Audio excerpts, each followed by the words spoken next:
Test.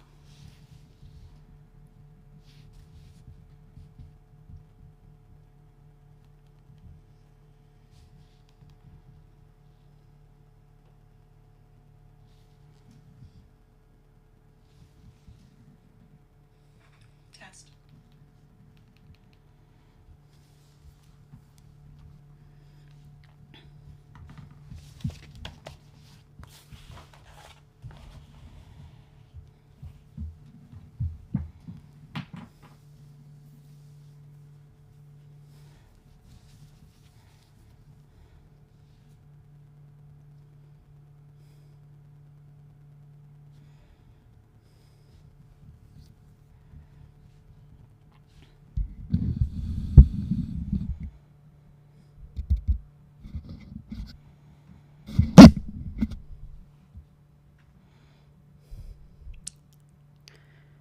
Hi, everyone. Welcome to our first episode of Nutrition Mythbusters. Hi there. My name is Stephanie Van Selfton. I'm a registered dietitian nutritionist, and I am so excited for you to be joining me today. I wanted to do this series on nutrition myths because I hear about these things all day, every day, from my clients, from my friends and family, from things I see on TV and on social media and in the news. And there is so much out there, and I feel like there's just so much confusion and so many questions. And I'm researching this stuff all the time anyway because I find it interesting and it's, what I do for work. And so I'm like, why don't I just share the research I do normally with you all? So that's kind of how I came up with this idea. And the way I'm thinking about doing it is each week I'll be sharing different nutrition myths, and we'll go through what's really going on. Is there anything to this myth? Is it pure fiction? And I'm just really excited to share that with you. So today, for our first episode, I'm going to be talking about the debate around organic and conventional produce, and I'll also be talking about aspartame, the artificial sweetener that's in things like Diet Coke and lots of other foods.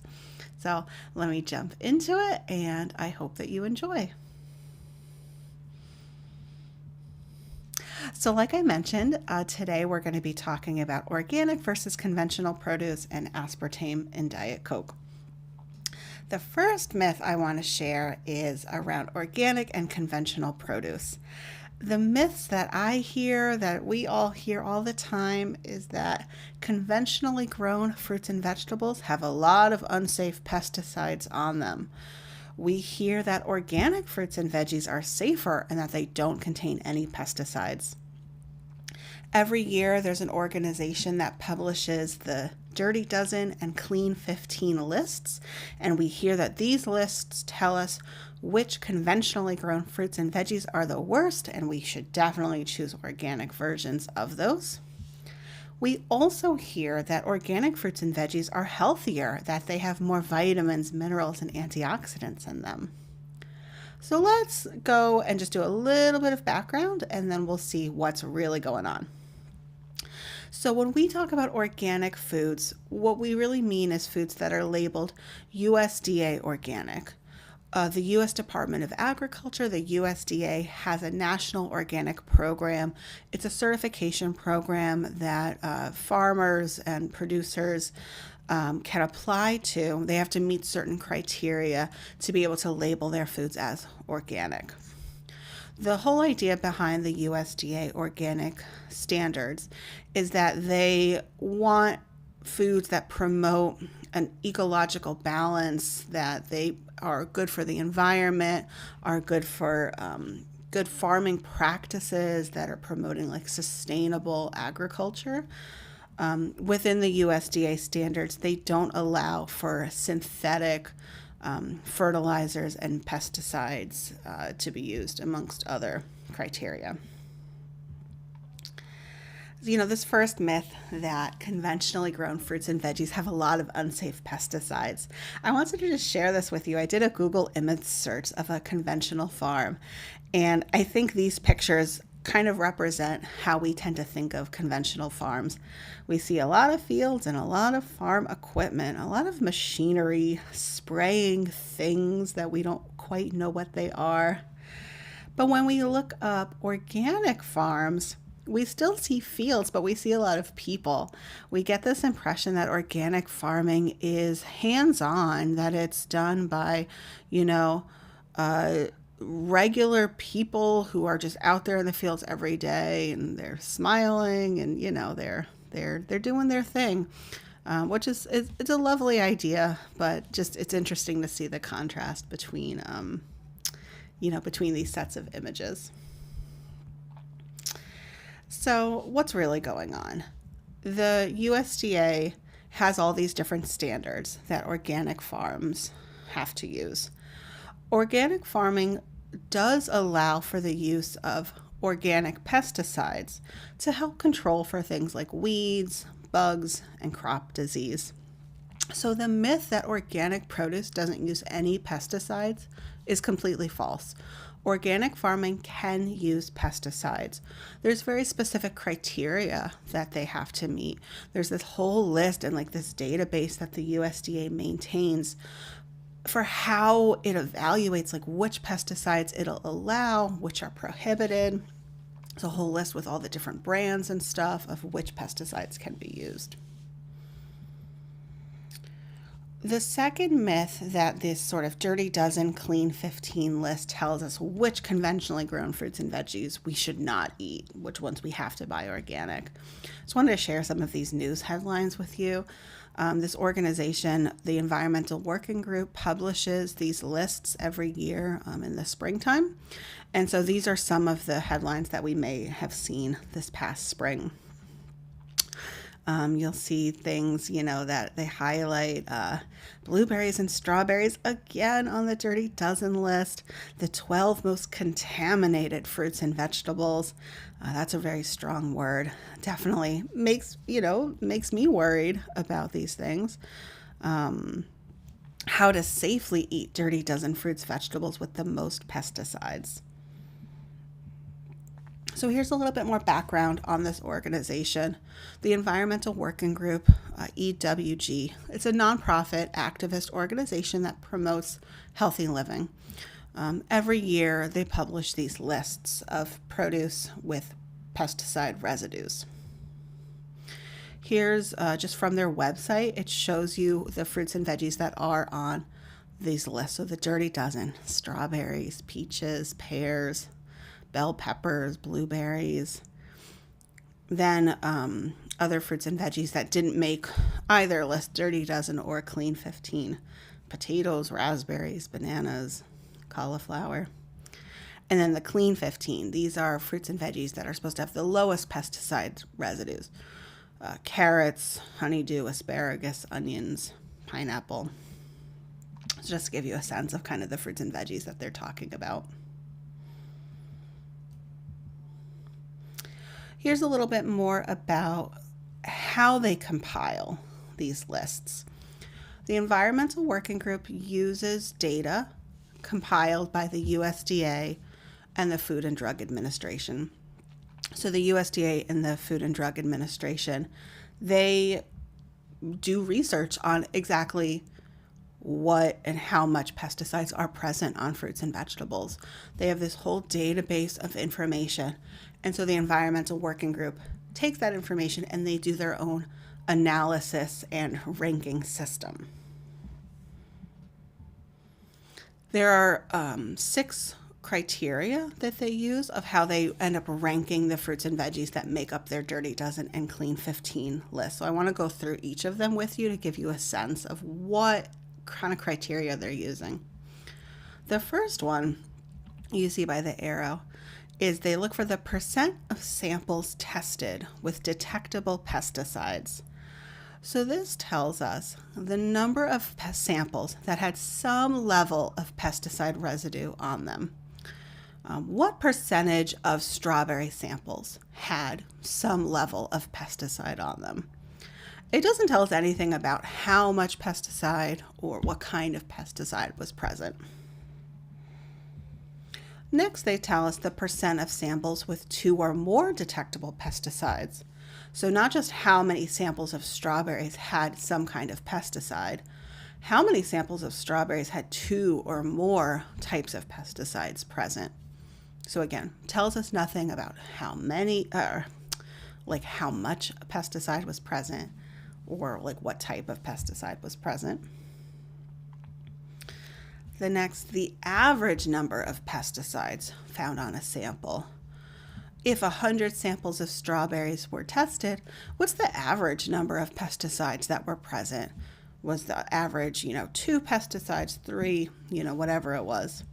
So again, tells us nothing about the amount of pesticide or the type that was found.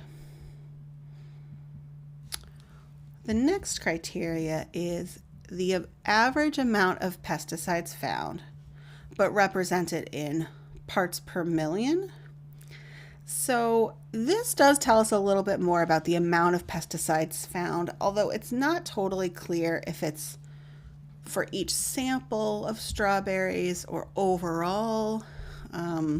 It also doesn't tell us anything about the type of pesticide and like how dangerous it is considered. If they found that there's 10 parts per million of pesticide, okay, that's, that tells us a number, but it doesn't tell us, well, is that really a little bit? Is that a lot?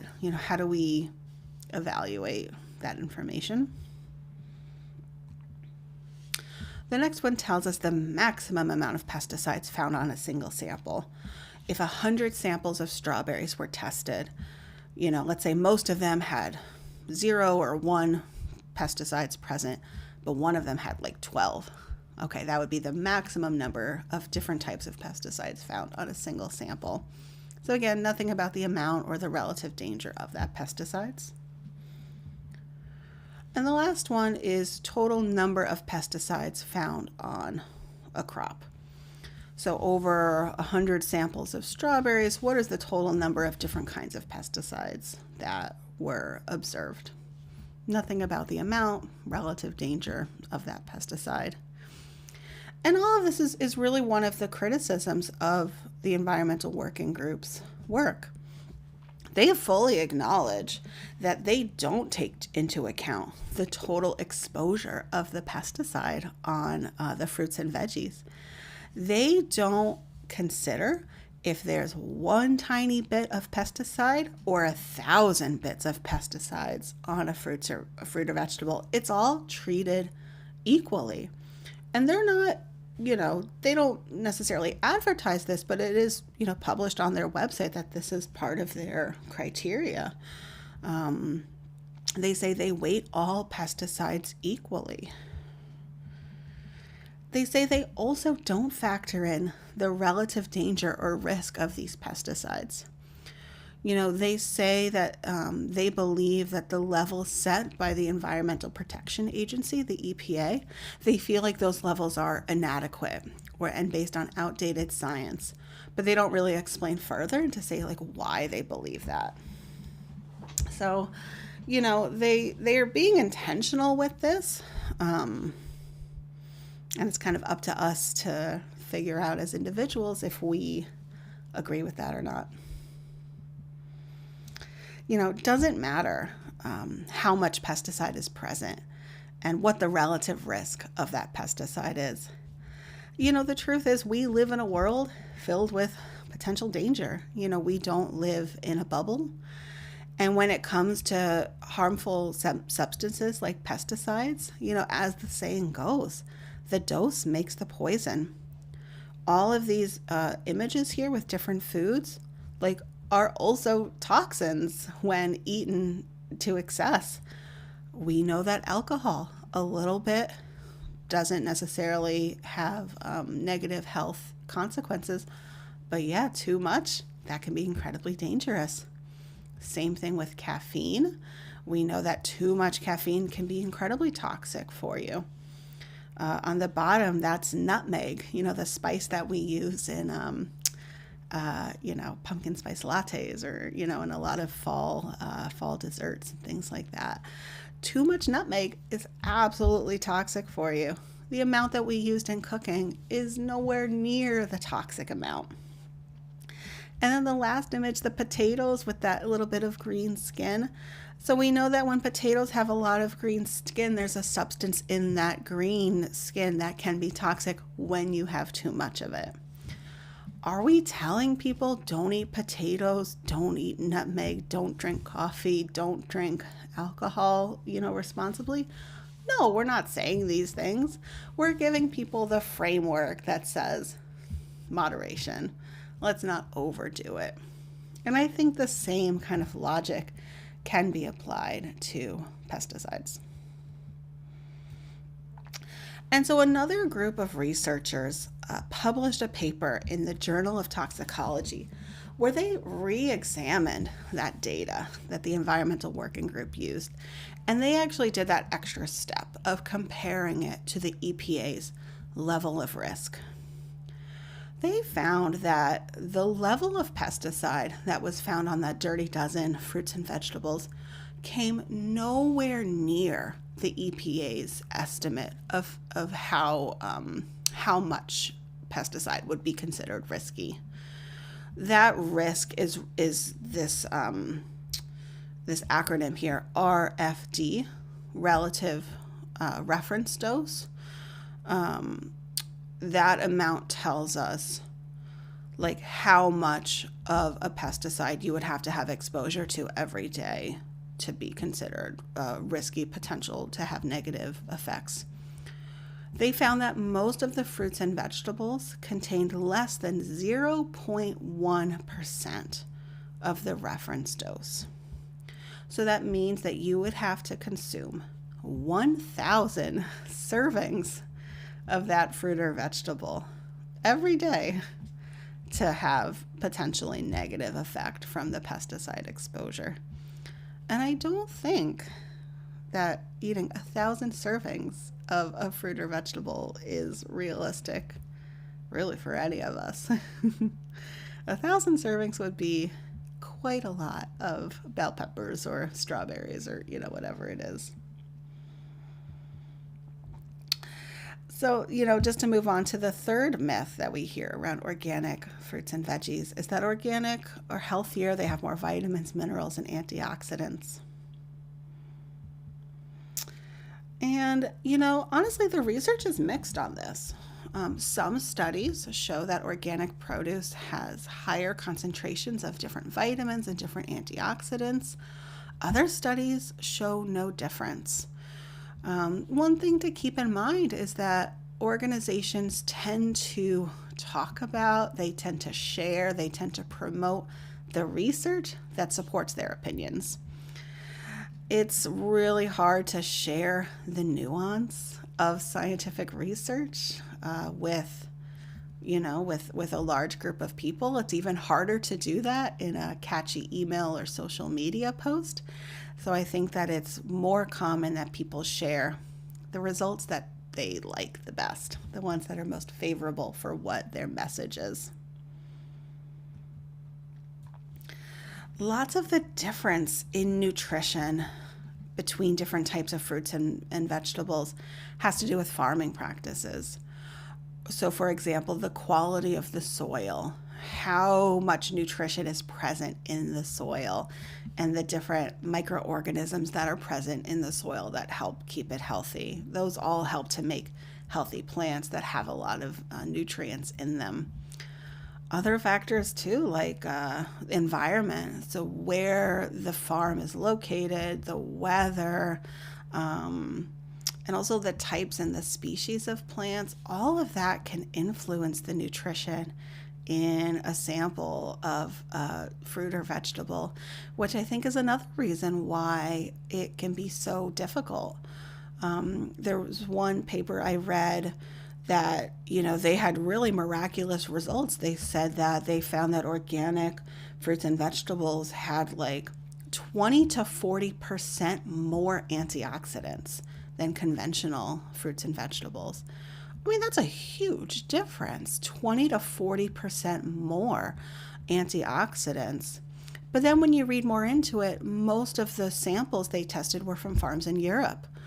nothing wrong with farms in Europe, but the conditions in which those fruits and vegetables are grown might be different than when they're grown in the US, or even where they're grown local to you. So it's like, where are you getting your fruits and vegetables from?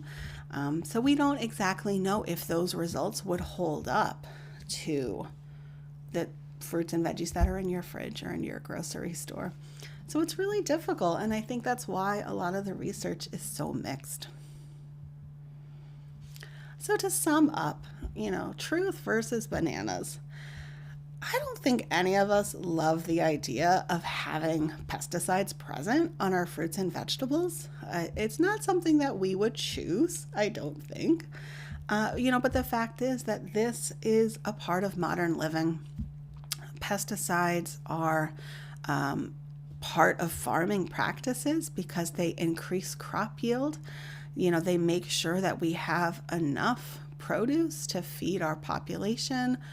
And they, in theory, make our fruits and veggies somewhat affordable, although I think nowadays it doesn't seem that affordable.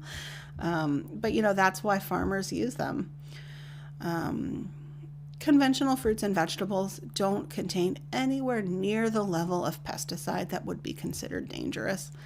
Like I mentioned before, you would have to eat 1,000 or more servings per day of a specific fruit or vegetable to potentially have risks from the pesticides that might be present.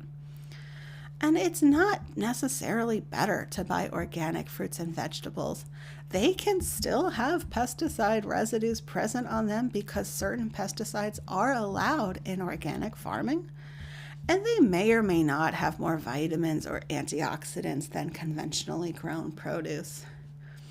So, in short, buy what you can afford, buy what looks good, and buy what you like to eat. I hope that going through that research is helpful for you, because I know that we can hear a lot of scary things about conventional fruits and veggies. We hear a lot of elitism around buying organic. It's something that's really pushed upon us. But I think that we can make decisions for us that work for us and for our families. We don't have to necessarily, feed into some of the fears out there. So let's move on to the second topic I have planned for today, and that's about the artificial sweetener aspartame. Aspartame is present in lots of different foods that I'll share with you. The myth is that aspartame causes cancer. A very scary idea, and I think that's why so many people ask about this and so many people have a fear around this. So the myth that it causes cancer also leads to this myth that we should not eat or drink foods that have aspartame in them. So let's dig a little deeper. A little bit of background information. Aspartame is this artificial sweetener, most commonly called Equal, the blue packet on the top. That's aspartame. It's used in many foods: Diet Coke, sugar-free Jell-O, sugar-free gum, and other sugar-free, low-sugar diet foods. While it tastes sweet, in fact, it actually tastes much sweeter than regular table sugar, it actually doesn't have any sugar in it. I know this is like a little sciencey, but I wanted to include this in here because I find it interesting. Aspartame is made in a lab, like it is not naturally found in nature, but its components, the molecules that make up aspartame, are actually found in nature and found in other foods. And I thought this was so interesting. Aspartame is made up of 2 amino acids. Amino acids are the building blocks of proteins. It's made up of aspartic acid, which is found in meats and plants, and it's made up of the amino acid phenylalanine, which is found in milk, eggs, and meats. There's also on the end a little methanol molecule kind of tacked on. I just thought this was so interesting because when we think of artificial sweeteners, at least in my mind, I've always pictured it coming straight from a lab, lots of, people in white suits and smoke and, things like that. And just purely artificial. But the fact that it comes from naturally occurring compounds, I think is really interesting, and I think can make them a little bit less scary. Aspartame was first approved to be used in foods in 1974. It was used in just a few food items, and then over the years they've gotten approval to be used in more food products. And just another interesting fact is there's this rare genetic disorder called PKU, and people who have this condition should not eat aspartame. Newborns are screened for this because people with this condition, they actually can't break down this amino acid phenylalanine, so they have to be on a very specific diet. So because phenylalanine is present in aspartame, people with this condition should not eat any products that contain aspartame. So here's what we've seen in the news. Last year, the organization called the International Agency for Research on Cancer, IARC, they released like an update to hazardous foods and substances. And they announced that they were classifying aspartame as a class 2B hazard. 2B hazard means that it is possibly carcinogenic to humans. It possibly causes cancer. Just hearing that alone, I think, is kind of a scary thing. Even though possibly carcinogenic to humans, they say there's limited evidence in humans, less than sufficient evidence in experimental animals. So they're not saying it's probably, they're saying possibly, which I think doesn't totally help us understand the risk, but just the fact that it's a possibility, I think, is really scary to a lot of people.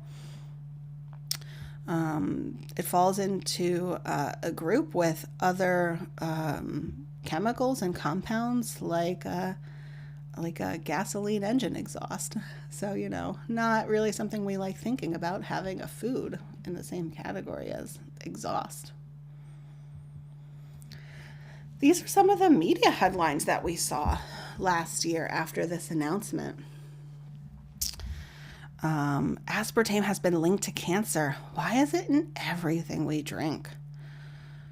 Aspartame is one of the most popular artificial sweeteners. Next month, the WHO will declare it a possible carcinogen. You see that, some of the headlines are a little bit more scary, and some of them are a little bit more neutral. And I don't blame the media for reporting on this, certainly. I think it's a scary idea regardless. So what's really going on? Shortly after this announcement, there was a joint research project called the Joint Expert Committee on Food Additives. So this was a joint committee between the IARC, who released that update, and the World Health Organization, the WHO. They released their interpretation of this update. And they concluded that all the data that they evaluated showed that there was no reason for them to change their previous recommendations, that there is an acceptable daily intake of aspartame.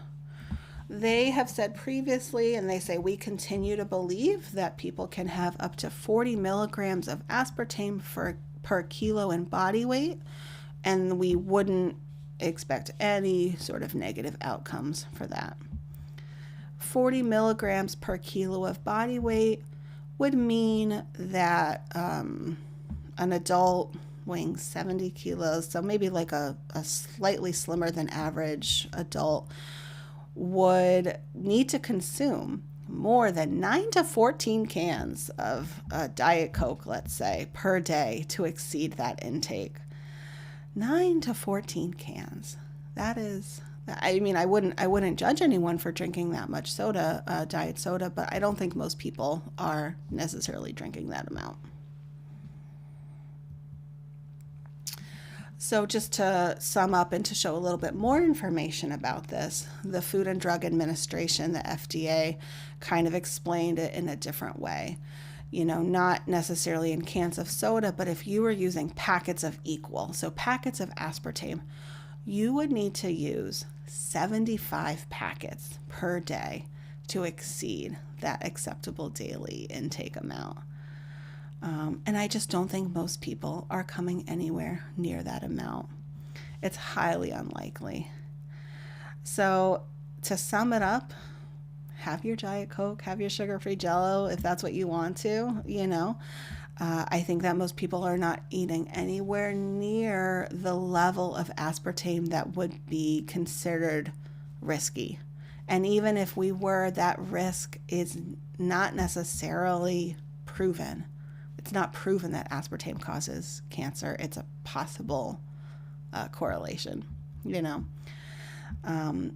If you thought that you were eating a decent amount of these foods containing aspartame, and you thought maybe you are getting close to that 75 packets of equal a day, or maybe you were getting close to that 9 to 14 cans of Diet Coke per day, you might want to consider switching it up, and that would be totally fine.